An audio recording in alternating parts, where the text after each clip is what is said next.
Welcome to the STEAM Discovery Project. I just want to briefly introduce myself and welcome you all in. My name is Adrienne Przezinski. I am the founder and the program director for StarTech Global Academy, which is a nonprofit dedicated to STEM diversity. We're the ones bringing you the STEAM Discovery Project today. I'm from Seattle, born and raised. I graduated from Garfield High School, and then I joined the Air Force ROTC program and studied mathematics at the University of Washington, which was actually not a good fit for me. I transferred out of that program and discovered my real passion. I became an entrepreneur, and here we are with our latest project. The STEAM Discovery Project is a series of free workshops for teens to discover STEAM education and career pathways, plus the resources to get you there, including careers, scholarships, tutoring, mentors, and more. Now, you may be wondering, what exactly is STEAM? Well, STEAM stands for science, technology, engineering, arts, and math. It's STEM with the addition of arts. Now, when we say arts here, we mean the ways in which technology and STEM are used in the arts. For example, this presentation was made on a digital design app. Part of what we hope you'll find interesting today is all the unique ways that STEAM is used in different types of careers. Now for some quick Zoom etiquette for those of you not familiar. If you look in the bottom left corner of your Zoom window, you should see a microphone with a line through it, and it looks like this. And it means that you're muted. We'd like everybody to go ahead and stay on mute into the question and answer part, but you are welcome to use the chat feature. On the bottom of your Zoom window, you should see a chat icon. I'd love it if you could go ahead and click on that chat icon, open that box right up and say hi. It lets us know the chat is working. And then for your view, at the top right of your window is the view icon. There's a side-by-side speaker view, which will let you best see who's speaking. I have that one circled. There's also the standard view, which shows the presentation with the participant cameras on top. And finally, the side-by-side gallery view, which shows the presentation with the cameras on the side. Last but not least, just a friendly reminder that we are recording and we are translating these sessions into different languages so that community members who are not here can still get the great info. So if you know someone who's interested, but they couldn't attend the workshop, you can always share the recording with them once we post it. Now, for those of you at the location, hopefully you enjoyed some free pizza and it was fabulous. Also, you may know that the first 10 participants to sign up and complete the workshop's exit survey win $25 Amazon gift cards. Actually, this is our last workshop. We have extra gift cards to give away. So everyone who joins can definitely win a gift card. But we do need to email those gift cards to you. So if you've already signed up, then we have your email. We'll match it with the exit survey email and you're good to go. If you have not signed up online, then you can put your email in the chat right now and we will match that with the exit survey email and you'll be good to go. For those of you who do not win, which will not be the case this time around, actually, I just have too many gift cards. I'm giving them all away. I insist on it. So, but you can pick up swag packs at Bitter Lake location today. So everybody can pick up a swag pack plus get your gift certificate. Now on to the agenda for the day. I already covered the intro and the Zoom etiquette. Our other topics are why STEAM with our workshop lead, STEAM stories with our special guest speakers, and a Q&A panel with our special guest panelists. And then finally, we'll finish with a very brief exit survey, which helps us improve the workshops. It finds out if you want to be matched with a STEAM mentor, and it also helps us get grants to keep these workshops free and keep the gift cards coming. Now, finally, I'm going to go ahead and introduce you to Mila Hightower, our workshop lead. Hi, everybody. My name is Mila Hightower. I am a pre-med student studying biology at the Xavier University of Louisiana. I am from Seattle, Washington, born and raised specifically in the South Seattle area. I went to South Shore for my K through 8 years, and then I graduated from Cleveland in 2016. I originally transferred to Cleveland actually for basketball. They have a really good basketball, or had a really good basketball program. And it turns out that the school is a STEM school, which means that they force all of their kids to either do engineering and design or a life sciences track. Fortunately, I was placed in the life sciences track and I fell in love with it. And it only took me a semester or two to realize that that's what I wanted to do for my career.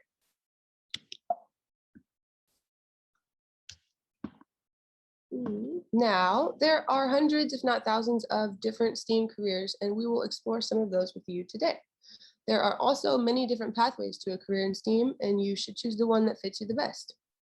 Something to note also is that in the US, STEAM jobs are growing at twice the rate of non-STEAM jobs. So there will be STEAM jobs in STEAM waiting for you once you graduate school. And also in the US, the average pay for STEAM jobs is twice as much as the average pay for non-STEAM jobs. Something to pay attention to. Now let's use that chat feature and play a little game. When you hear STEAM, science, technology, engineering, arts, and math, what are some of the careers that come to mind? Let's just take a minute or so to think of some careers in STEAM. You can use the chat box to enter your guesses. Give you just a second. I'll put a guess in there too. Yes, good guess.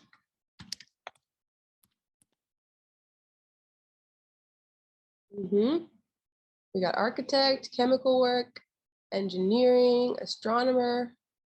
These are awesome guesses, everybody. Yeah, great guesses. So another thing to note is that STEAM is very diverse. It's not just scientists and engineers, it's so much more. In the images on the left, you see a man and a woman in a biotech lab, very sciencey.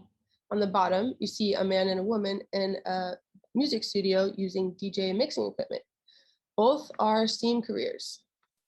Now, like I said earlier, there are hundreds, if not thousands, of STEAM careers, and today we want to highlight a range of careers just to get your wheels turning on what's possible.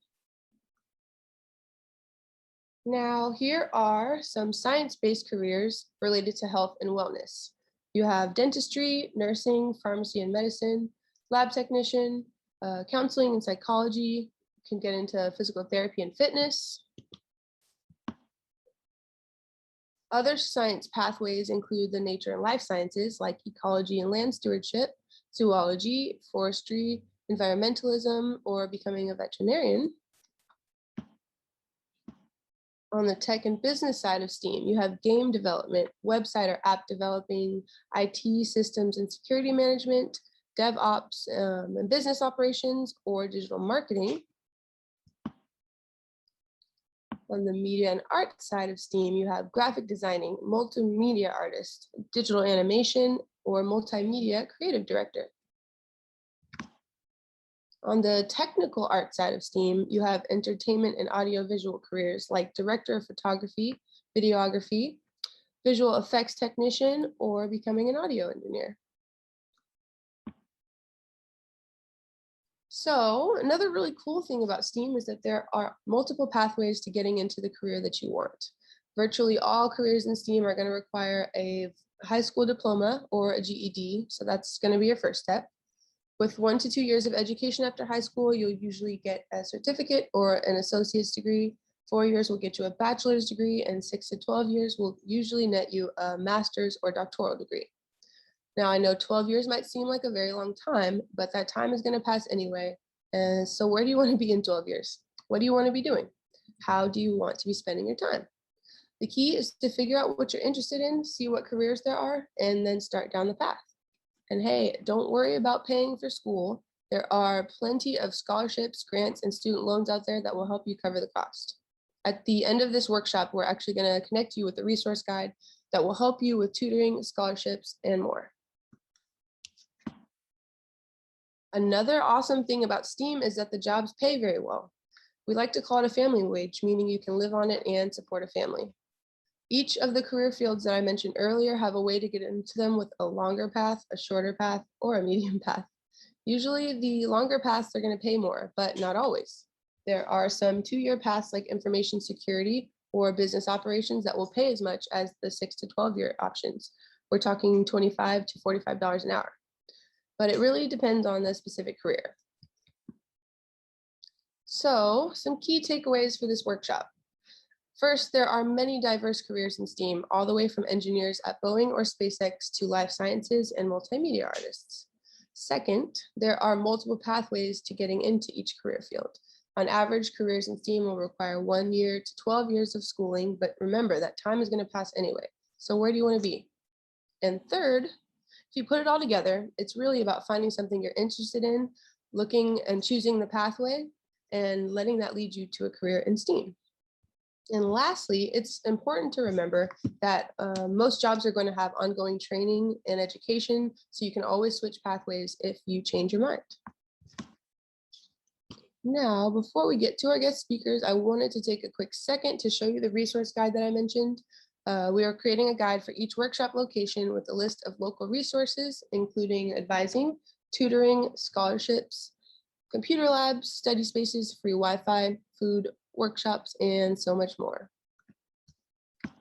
You can find it via the link at the bottom of the page, startechga.org/guide. If you ever forget it, you can always go to steamdiscoveryproject.org, and the resource guide links will be there in the menu. Here is an example of what the resource guide looks like. You can click on the location of your choice, and it will take you to a customized list of support resources curated just for you. Now it's time for our first guest speaker. We have Bobby Pruzinski, who works in biopharmaceutical manufacturing.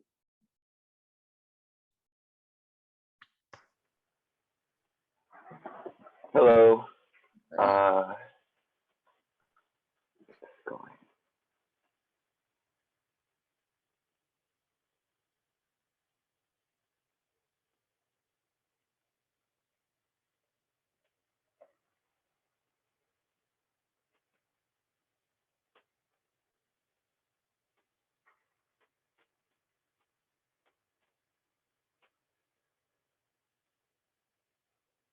All right. Can everyone see the screen? Yes. All right. My name is Bobby Pruzinski. I have a bachelor's in biology from Arizona State University, and I'm going to talk to you guys about what I do for work. So what I do is I work in manufacturing monoclonal antibodies, and what these antibodies do, depending on what they're engineered for. The ones I primarily work on is for the fight against cancer, but this picture right here is an example for fighting against a disease. And I thought it'd be a good example to use because this is actually an affected cell with coronavirus, and the Y looking things are the antibodies that attach to the cell and let your immune system know to attack it. So my background, I was born in Guyman, Oklahoma, and I also lived in Pima, Arizona. I went back and forth between the two towns. My parents split when I was like 8 years old, so that's where I spent most of my time. In 2003, I graduated from Pima High School in Arizona. And when I graduated, I really didn't know what I wanted to do. I talked to my counselor and didn't really have much guidance from that person. And coming from a really small town where I graduated with 43 people in my class, I didn't know what was out there in the world. So I attended Eastern Arizona College after community college, where I had the privilege of getting free credit hours there due to my dad was a basketball coach there. So after being there for a couple years, I didn't get my associate's degree. I just transferred over to Arizona State University, where I eventually graduated with my biology degree in 2011.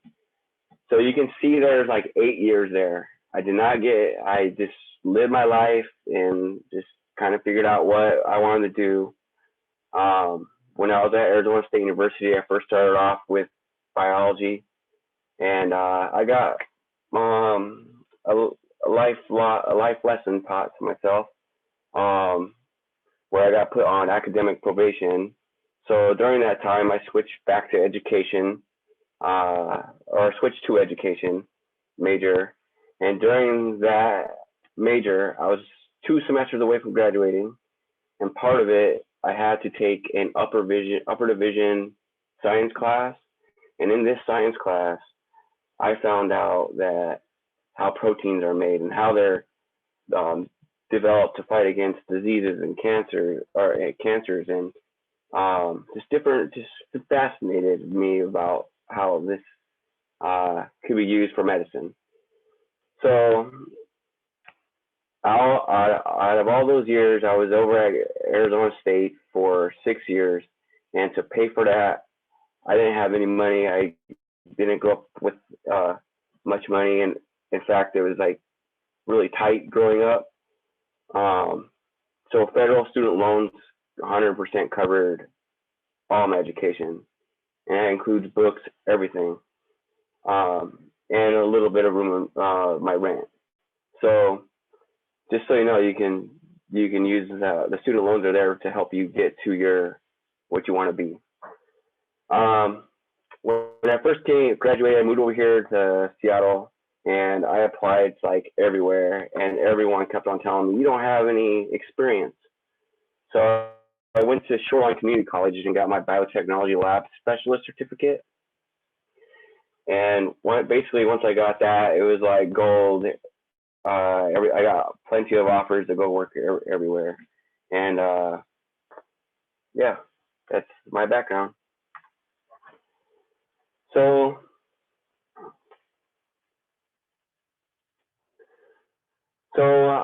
during the rest of this presentation, I'm going to walk you through the process of like my everyday work. And this is the process to produce monoclonal antibodies to be used in humans for fight against cancer or disease, depending on what they're made for. And these little circles you see here, these are different machines that I use for analytical data that we use to help us understand what's going on with the cells and the culture itself. And the little picture up in the top left corner is what I'm going to walk over in the next few slides. And for manufacturing, there's many groups within one building, and there's typically about 100 to 200 people. Sorry, you might hear a cat in the background. There's plenty of groups where we have like 150 to 200 people working in one building, and this is for one site. And in the Seattle area, there's probably a good 10 different sites just for manufacturing, and that's not counting other research groups and other type of jobs that are out there for a biology degree or a chemical degree or anything related to that area.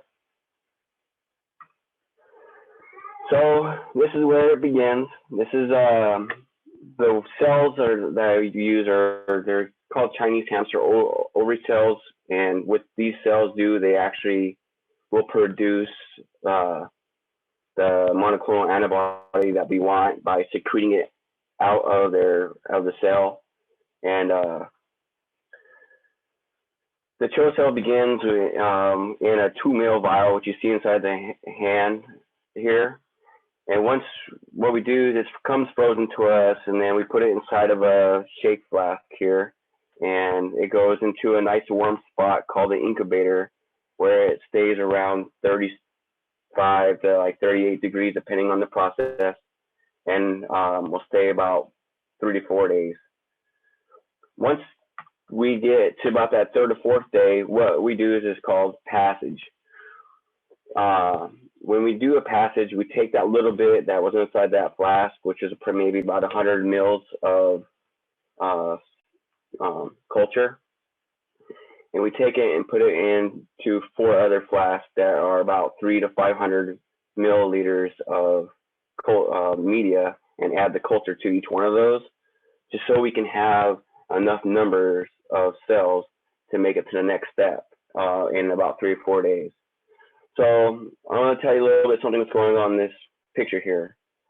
The reason why this person is wearing so much gowning is just because we want to protect those cells in that media from getting contaminated from any other like bacteria or viruses or anything else that will make it not be good for us to move forward. The person is wearing gowning, and the equipment that they're in is called a biosafety cabinet. A lot of open processes have biosafety cabinets so that it protects the cells from being contaminated. So after spending here for 3 or 4 days, we actually move to a new spot, and this is called a wave. The wave is a small bioreactor which will control the pH if you want to, or the oxygen and the CO2, the gases, and also will take the liquid media inside that bag that's in the, if you look at the picture on the right side, you'll see a white box looking thing with a bag and hoses inside there. Well, what we would do is we would take some liquid media, which is inside this stainless steel tank, to the left of it, and put the media in there, and then take those cells that were inside the flask and transfer them in there into the wave bag, and that'll be its new home for 3 or 4 days. And if you look on the picture to the left is a picture of CHO cells, a CHO cell splitting into 2 CHO cells. And typically, the CHO cell takes like 20 to 26 hours to divide, to split. And other cells, like if you're looking at like E. coli cells, they split every like 2 hours or less. So yeah, I just want to show you a picture of cell splitting. So once we're inside that wave, this is called the seed train here. You'll see that first wave, and then another wave next to it. So that wave will be a bigger wave. It's a 50 liter. The one next to the left is 22. Depending on the process, you're in there anywhere between 2 to 4 days, and then you move on to what's on the right side of the slide, and those are called single-use bioreactors. And you see the big bag hanging out of there and some probes and a bigger version of that small one right behind it. And then behind that, the middle one is the big 2,000 liter bioreactor. So in our process, what we do is we take these cells and move them from wave to wave, and then from the wave to the 200, and then from the 200 to the 500, and the 500 to the 2,000 liter. During the wave to the 500, the cells are moved every 2 to 4, maybe sometimes 5 days, depending on the process. But once they get to the 2,000 liter bioreactor, the production bioreactor, they're typically in there between 12 to 15 days. And what they produce during this time, they're producing the monoclonal antibody that we want to collect, that we'll be using later to give to put into humans to fight against cancer. To the right, this is not a monoclonal antibody that I make. It's just a picture online, but I wanted you to see what they look like in a real life picture, because you saw the wire there. That's just a drawing, but this is an actual picture of one. So I thought you guys might think that would be cool. And then to explain a little bit how these bioreactors work and how we take care of these cells. Remember earlier inside the picture that I showed you with the bubbles with the different analytical machines in them? Well, every day we come in, we take a sample of the bioreactor, and we run those the culture through all those machines, and they give us some data back, and based on that data, we will either fix the pH or adjust, give it some anaphylm or give it some nutrients, which is called feed, or give it and make sure that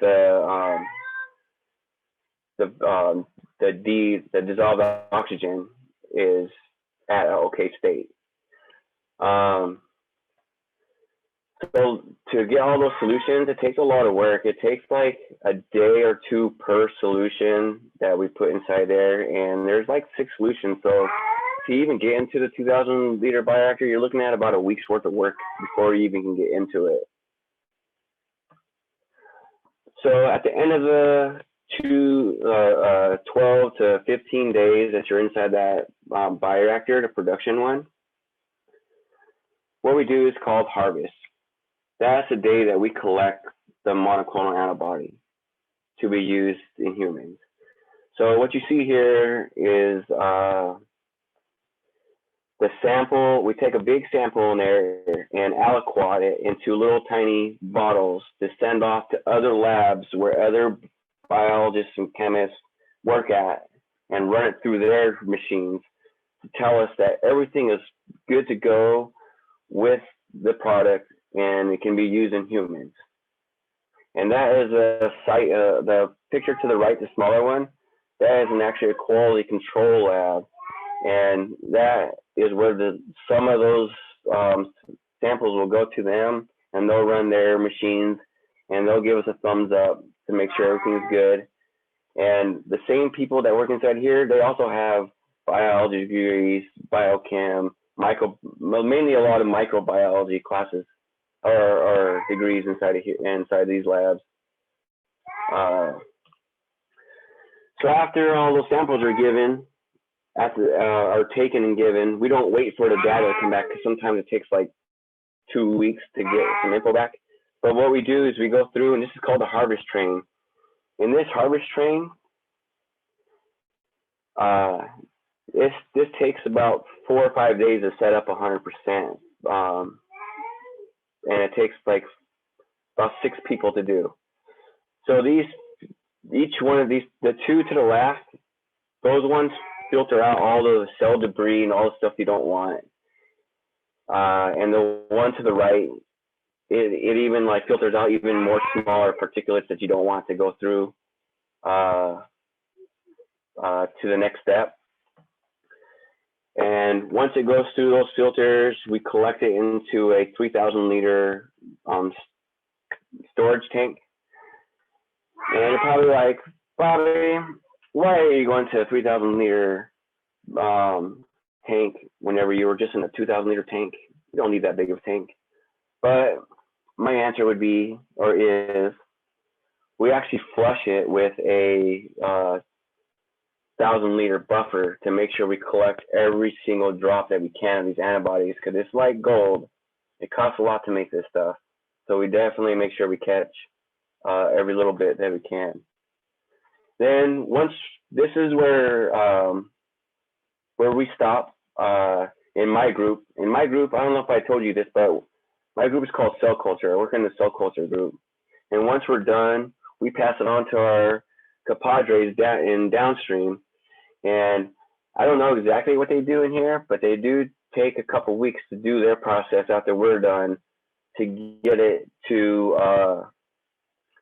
I know the first picture is a column, and in that column, I think it attaches to the antibody, and they're able to wash it and everything, and they're able to pass that on to the next step.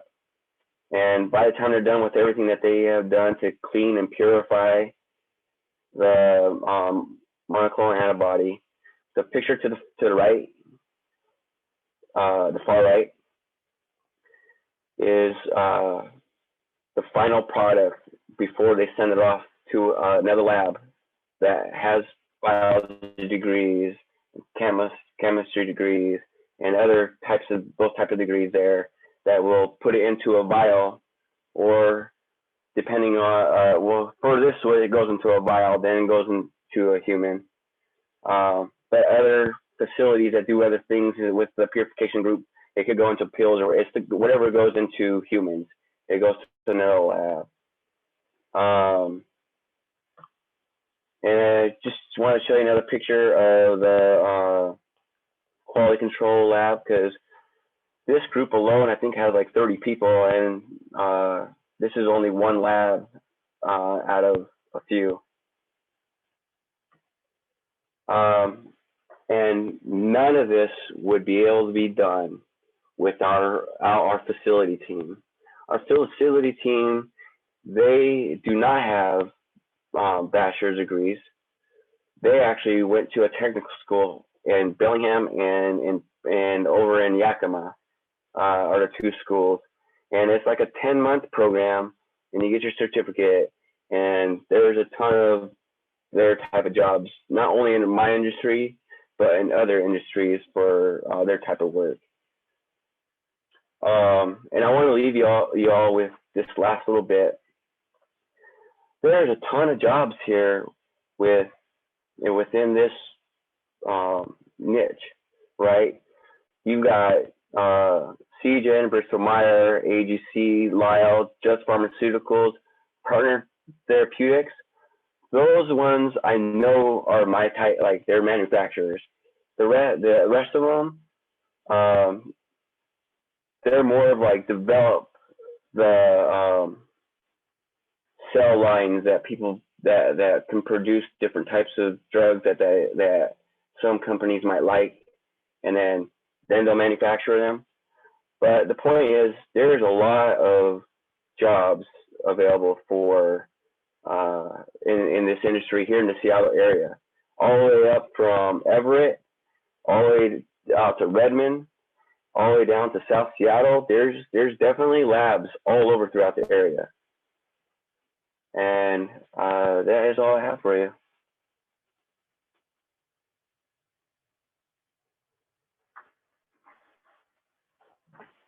Thank you, Bobby. I just want to take a quick second to remind everybody that we have a Q&A panel after our guest speakers are all done, with a few additional people working in STEAM. So I would encourage you guys to take this second to think of some questions you might have for after our guest speakers. Feel free to put them in the chat now, and we'll get to them after. We have about 20 minutes or so for the guest speaker, our next guest speaker, before we need to move on to our Q&A. So I see we got some in the chat already. Awesome. Glad to know, Christian. We will get to you as soon as we finish up this next guest speaker. So sharing here.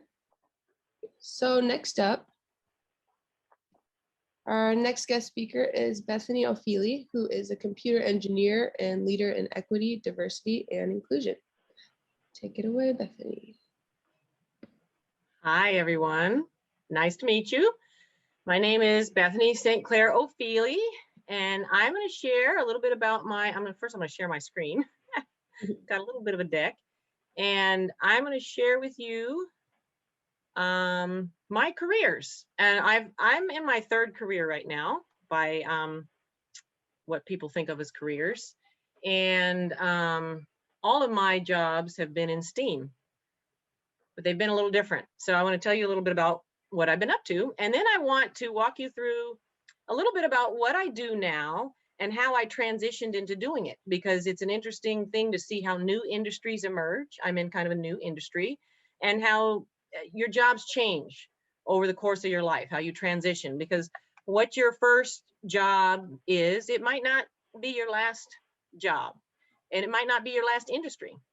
And so for me, I went from being a model. That was my first career. Starting at age 14 was the first time I got paid to model, to being an engineer entrepreneur, then to working for a company as a senior engineer in computers. Then I went to being director of equity, diversity, and inclusion, which is my third career. So let me share this next slide with you. Give me a minute to make this thing move. There we go.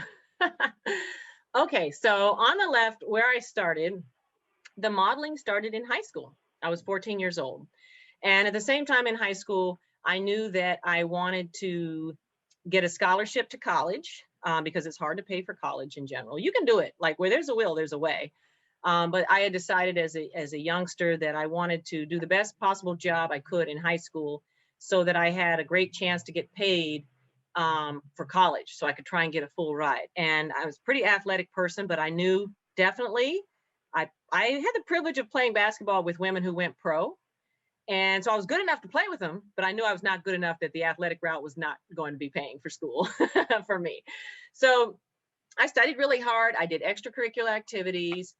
I worked as a model, and I knew that I liked science and math. And it was no big surprise. My dad was a physicist, and my mom went from being a biology teacher to being a doctor. So science, math was kind of in my family, and they definitely encouraged it for me. So then I did get a scholarship, and I spent 4.5 years just about at the University of Washington in Seattle. I was a NASA scholar, and what I studied was computer engineering. Computer engineering is a combination of electrical engineering and computer science. Computer engineers are the people who design the hardware inside of your devices. That would be the core. Like, you need to be an electrical engineer or a computer engineer if you want to design circuits. And while I did love circuit design, what I discovered in my internships, I also loved video games, and I thought maybe I'd want to be a video game coder. And both of those, I discovered those sub industries are like cruel and like 80 hours a week and not great morally. That was what I discovered for me at the time. Now it's been like 25 years, so I cannot speak to those industries in this moment. But at the time, like, I interviewed with Intel, I checked it out, and I was like, I don't like the culture here. In addition, I found that people's hours were crazy. Like 80 hours a week is crazy. That's working 16 hours a day, 5 days a week. And but I did in college discover that I liked internet technologies. And this was in the late 90s during the big boom of the internet. It was growing. It wasn't brand new, but it was coming into its own. It was at the phase where everybody was like, maybe I should get a website. Every business was like that. Okay. And so I graduated. School had been at the University of Washington was very difficult for me. It doesn't matter. Like, you might shine in one place and not in another. Some places you get along with everybody and other places you don't. And at the University of Washington, I was the first Black woman to get my degree, and it was evident that they did not want me there. And NASA had to come and defend my right as an excellent student to get the degree that I got. And so I'm an integrator, and that was incredibly hard for me. But that is the reality. In 1964, 7, those years are when big civil rights laws passed, but we are still integrating the workplace. It is still happening. And so I needed a break. I took a break for 1.5 years, and I modeled. And then I went and I joined a consulting company as a computer engineer. But the type of engineer wasn't circuit design, it was internet programming. And it was cool, but I hated the commute. I didn't like the discomfort of being in an office. I mean, I'm always have been an other. There's no, in any job I've worked, there's not been a person that looks like me that does what I do. And so for me, I get along really well with people, but I just felt like some of this was everybody wanted the cool Black friend, and I was getting bothered. Like, I couldn't even put on, other engineers could put on headsets and do their work. I couldn't. If everyone who had a question, it was for me. And I didn't really enjoy it. I didn't like the commute. I didn't like the ability of people to interrupt me throughout the day, regardless of if what they asked me had anything to do with what my job was. And I had couldn't say, sorry, you can't bother me. And I wanted to go back to Seattle and be near my family, because I had left Seattle and was living in the Bay Area, Northern California. And so I asked him if I could work remotely, because the reality is internet programming, you don't need to be in an office. And they said no, so I quit. And that began my second really big career, which was as an entrepreneur. I started my own consulting firm, and I went and I found my own customers, and I worked from home exactly like I wanted to. I moved back to Seattle, and I made a living doing that for 12 years. I outsourced. I worked with Indian firms. I did giant 6-figure projects. I worked for universities. I worked for governments.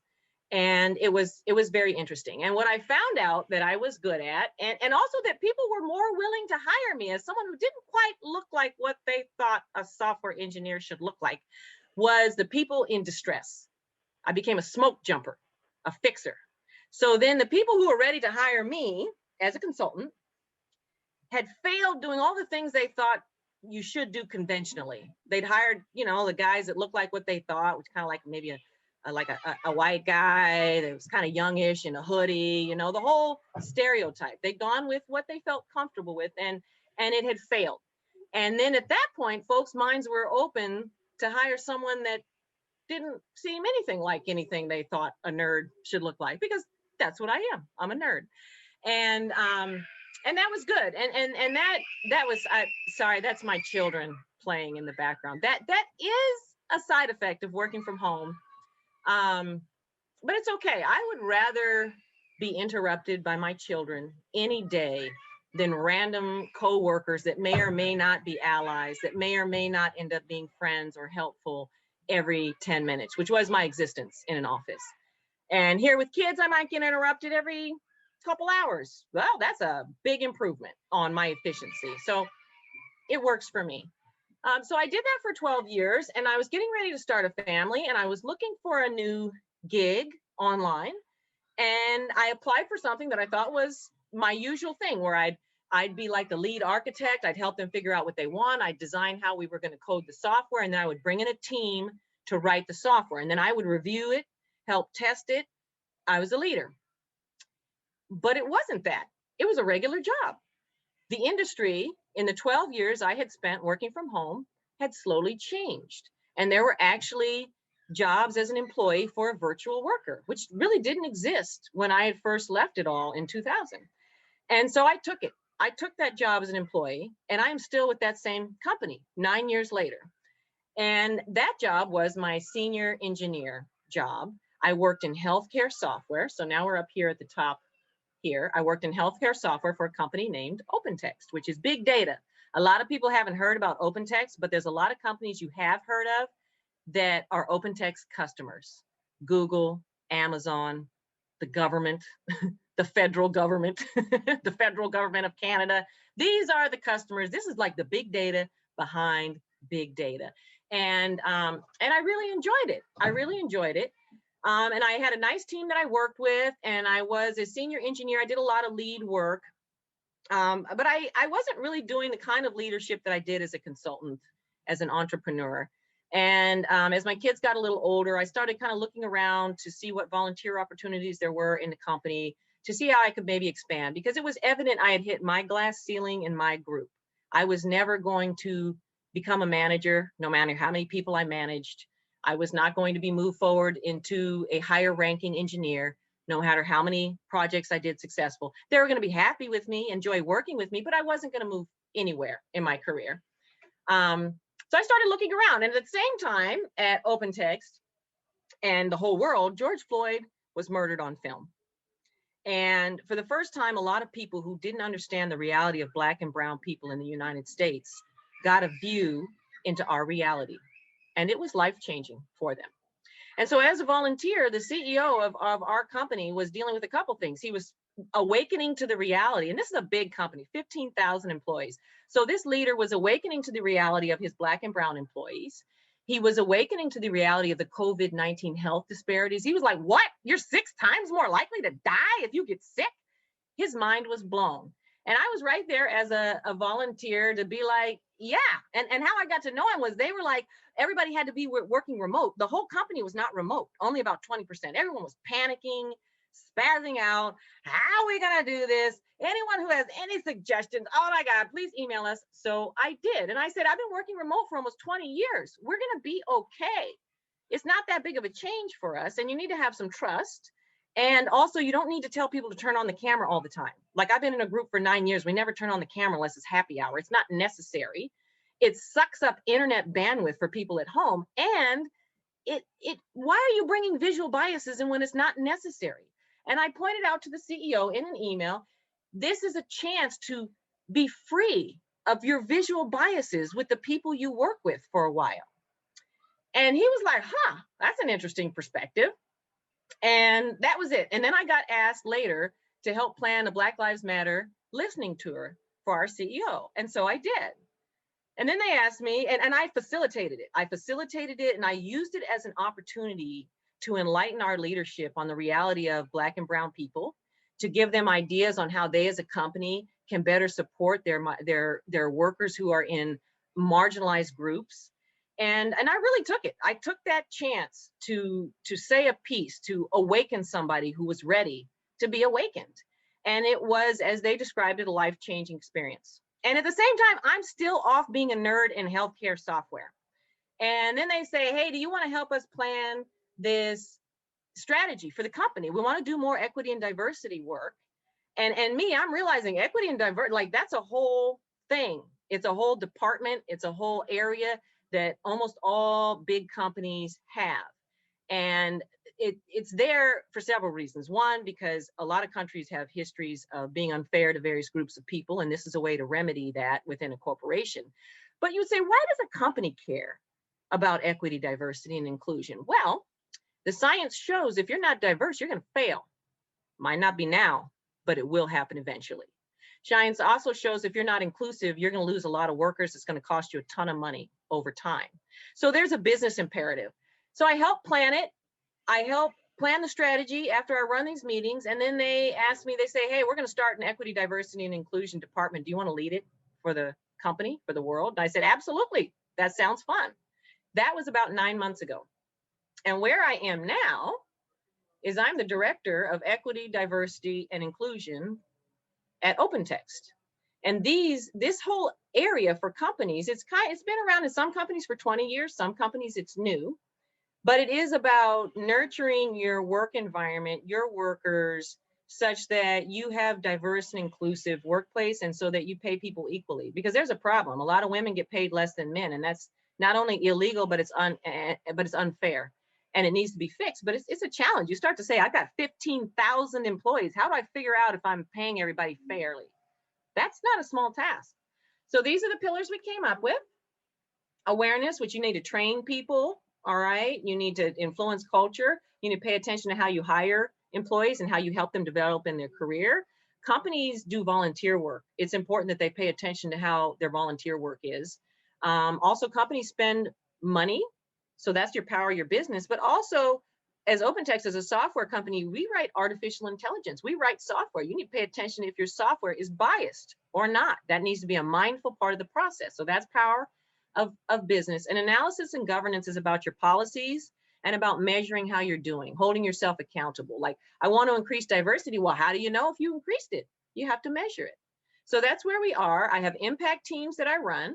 I created this structure for the company with a virtual equity, diversity, and inclusion center of excellence. We have a steering committee with the CEO, a council with workers, and I work with a bunch of different departments. And then I serve all the employees in the company in various ways. We have employee resource groups, which people call affinity groups, which are like all the Black employees getting together to support each other, or all of your LGBTQ plus employees helping each other. These volunteer impact teams help us to handle things. We also have site leaders that manage our nonprofit work. And my reality now is that I run a program that has over 1,000 participants. And of those participants, 112 are volunteers that I work with incredibly closely on what we call the impact teams to improve various areas of the company. Like, we have an impact team to focus on analysis because we need to do better analyzing ourselves and how we're doing. And what I'd like to leave you with is, one, education is going to help you get a better life.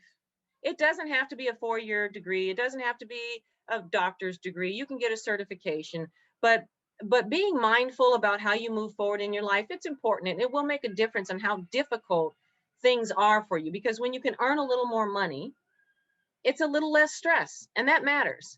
And I would like to say, for me, a couple things I discovered in my journey is you need to surround yourself with people who support you. You need to be positive, work on speaking positively to yourself in your mind. That matters. That is a big fat deal. And then to never give up, that a lot of goals are achieved little by little. They don't happen. I wanted to be a leader in my corporation the whole time. For 9 years, I went from running teams of 10 people, consulting for giant companies, to being a senior engineer in a relatively small team, and I wanted to move forward. I didn't give up looking for ways to move forward. And then there I was, an opportunity presented itself, and I got to become the director of equity, diversity, and inclusion. It is the biggest promotion that they gave in the history of the company. And so it's possible to achieve your goals. And I would say that one of the biggest things is your affirmations. And so what I'm showing here is a poem. It's a poem that I have up in my bathroom, so that every time I go wash my hands or prep my hair or brush my teeth, I see this poem that my grandfather printed out for me over 20 years ago. It's been with me in 9 different homes in 6 different cities. And I still use it to help pump myself up. And that's an important thing to do. I'm going to read it to you, and then I'm going to leave it to the Q&A. It's called Our Greatest Fear by Marianne Williamson. Our deepest fear is not that we are inadequate. Our deepest fear is that we are powerful beyond measure. It is our light, not our darkness, that most frightens us. We ask ourselves, who am I to be brilliant, gorgeous, talented, and fabulous? Actually, who are you not to be? You are a child of God. Your playing small doesn't serve the world. There's nothing enlightened about shrinking so that others won't feel insecure around you. You were born to make manifest the glory of God that is within us. It is not just in some of us. It is in everyone. And as we let our own light shine, we unconsciously give others permission to do the same. As we are liberated from our own fear, our presence automatically liberates others. Thank you.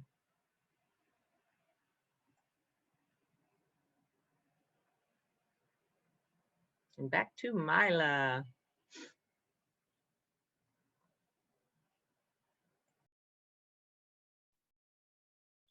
Okie dokie. Thank you so much. That was wonderful. I have so many people hitting me up for questions, which is awesome. I just want to remind you guys that we have more than just our guest speakers up for asking questions. In addition to our guest speakers, who you're already a little familiar with, we have Dr. Allison Smith, who works in immunology research, and JL Babb, who is a biopharmaceuticals equipment qualifications specialist. And then we have, of course, our guest speakers, Bobby Brzezinski, works with biopharmaceutical manufacturing, and Bethany O'Feely, computer engineer and leader in equity, diversity, and inclusion. So I think that we had a question. I'm going to try and go in order as best I can from what I've been seeing in the chat. Francisco had the very first question, and it was for Bobby. When working with the biological organism, do you need a hazmat suit? And if so, are there special suits for working with different organisms, or is it the same suit? That's an excellent question. So in manufacturing, there's like 3 or 4 different suits that you wear, and it depends on where you go. So whenever you go into work inside the bioreactor rooms, you just put on regular coveralls, nothing special. Whenever you go into where the passages were happening, where you saw the biosafety cabinet, that takes more gowning, and you're actually putting on, you're covered from head to toe, but it's not a hazmat. It's more just to keep like your hair on your face and your head from not getting into the biosafety cabinet on accident. And you put on an extra mask, so whenever you breathe, that bacteria and other type of cells that are inside your mouth don't get inside the BSC. But whenever you do cleaning, you do use a little bit more, because you use heavy chemicals to clean the facilities. And whenever you do that, you do put on like it's not exactly a hazmat suit, but it's similar. It has like where it filters the air, and it's a big hood, and it has a tube in the back. So it's pretty similar, but no hazmat. Someone else had a follow-up question similar to that from Carolina. Let's see, let me get to it. She wanted to know, what happens if someone is exposed to live virus? Do they have to go through a procedure? We don't have live virus in our labs, but I have friends that work at other virus facilities. And every single time they go in there where the virus is, they have to take a shower when they come out. That's what I was told. But I don't know, it depends on where they work and stuff. There is definitely policies and procedures that they have for it, just in case of stuff like that happens. Okay. Next question is from Salam. I hope I said that right. And I'm assuming it's for Bethany. When you guys put your questions in the chat, if you can make sure to direct them for someone, that would be really helpful. But I'm guessing this is for Bethany, and they wanted to know, do you like being a leader or following a leader?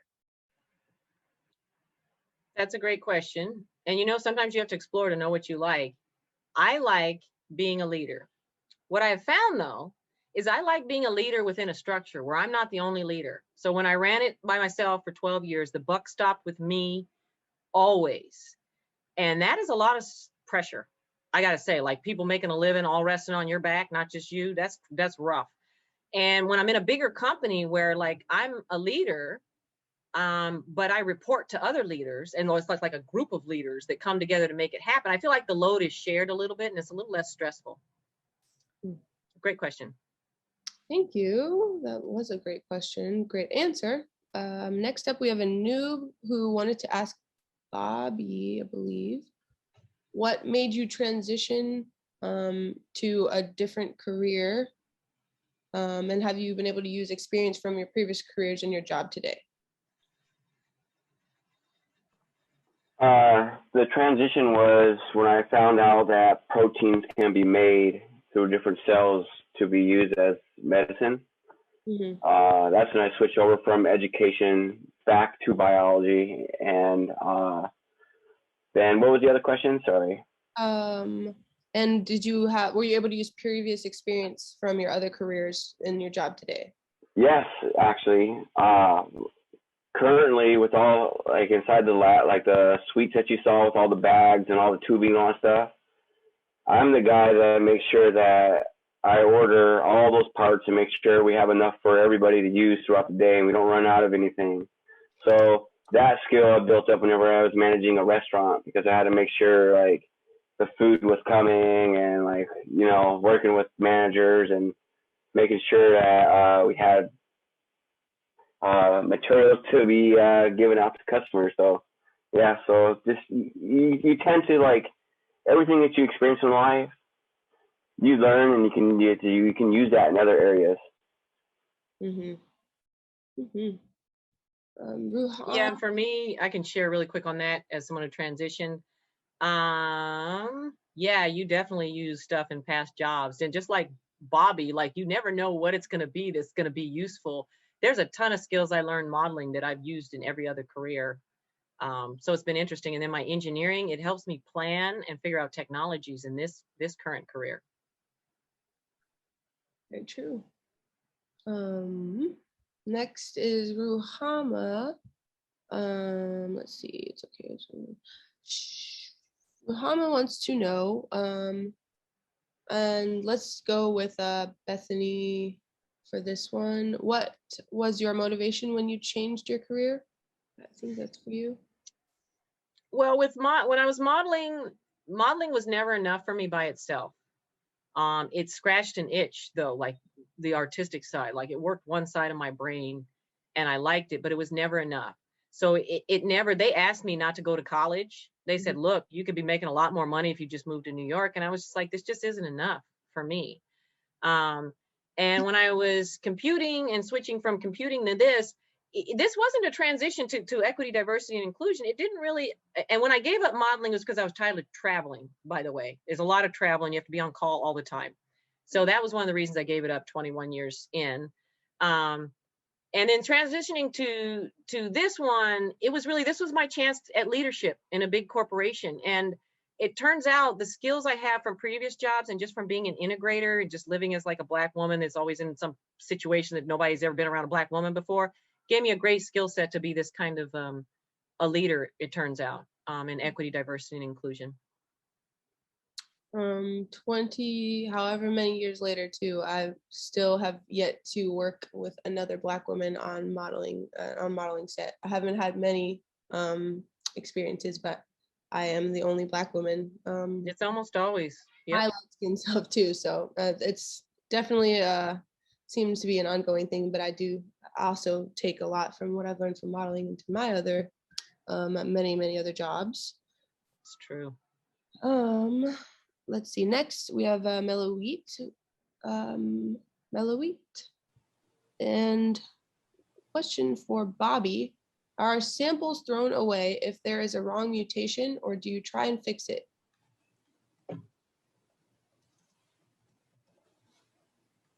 And you're on mute. Yeah, I got you.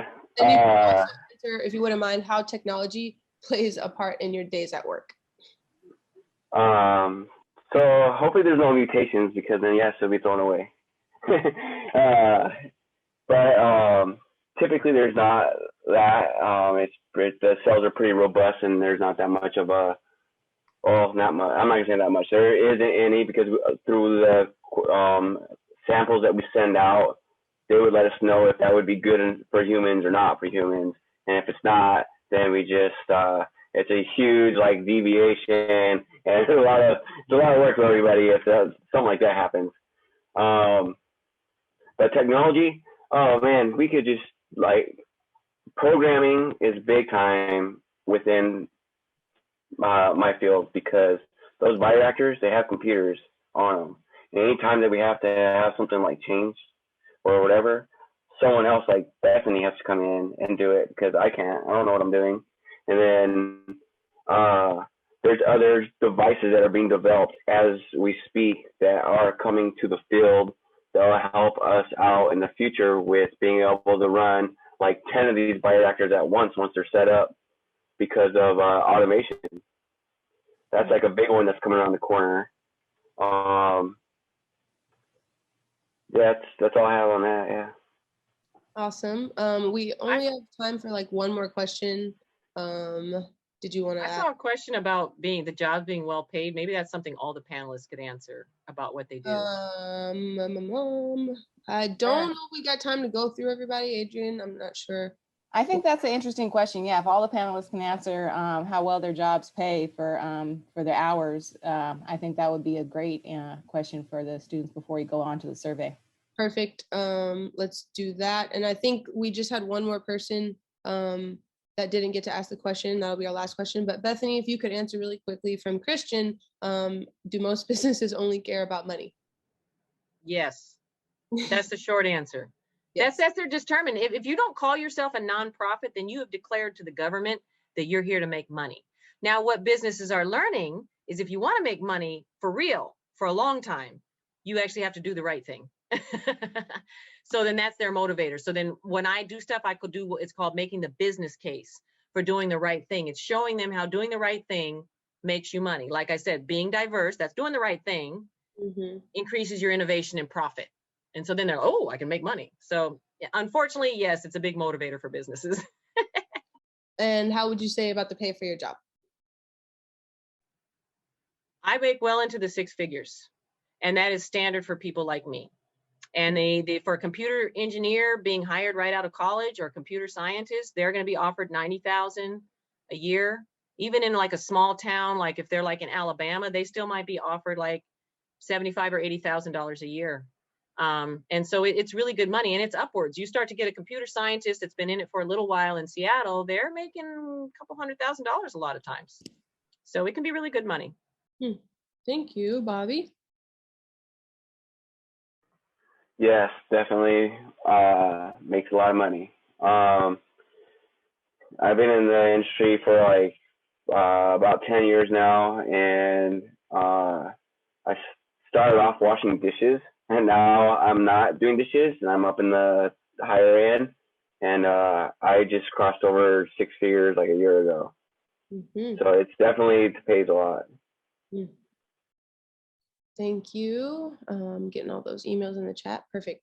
Allison, how about you? Yeah, so I have a PhD, which took me a very long time to get. So I lost a lot of earning years, but it's making up for it now. So I'm also in the high six figures. Awesome. Yay. And Jail. Yeah. So, well, my job is you do make six figures, but it's kind of dependent on how much experience you have. You can make anywhere, and it's an hourly position, so you can make anywhere from, I think when I started, I was making like $45 an hour, but depending on what you specialize in, you can make up to, I think, $250 an hour. So very nice. But also you can't settle down. So that's the trade-off. Well, thank you everyone for answering all of these questions, and thank you to the chat for all of these amazing questions. And perfect time to mention before we move on to our exit survey that if you're interested in having a mentor, let us know in the survey and we will match you up with someone. And we'll have your mentor reach out to you via email and you can ask all of your amazing other questions that we didn't get to. And here is the exit survey. We promised you the $25 Amazon gift cards after completing the workshop. So to get the $25 and be matched with mentors, please use the link. We're going to put it in the chat to take the exit survey. The survey really is only a few minutes, less than 5 guaranteed. Make sure to enter the link in all lowercase. And once you see the confirmation screen on the survey, then you can go ahead and exit the meeting. Don't forget to check out steamdiscoveryproject.org for more workshops, or I guess more information since this is the last one. And the survey link is also posted there on the website if you're having trouble getting it out of the chat. And thank you guys so much for coming. Thank you for being such an engaged, wonderful audience. You guys had amazing questions. This was our best workshop yet.